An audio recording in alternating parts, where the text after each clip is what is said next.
Okey, nombor 17. Satu perkhemahan unit beruniform telah diadakan di sebuah kawasan hutan simpan. Seramai 248 orang murid daripada 4 unit beruniform telah menyertai perkhemahan ini. Jadual menunjukkan bilangan peserta. Okey, ini dia bagi dalam asas 8. Jadi boleh tukar direct. Guna je kalkulator, tukar kepada asas 10. Awak buat, dia suruh cari nilai X tak? Buat gini ya. Okey, sama dengan 56.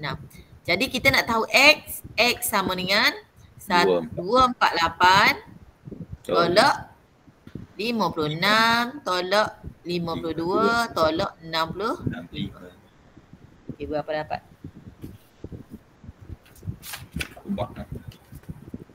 Berapa dapat? Berapa? 75. Ini satu markah. Ini satu. Okey.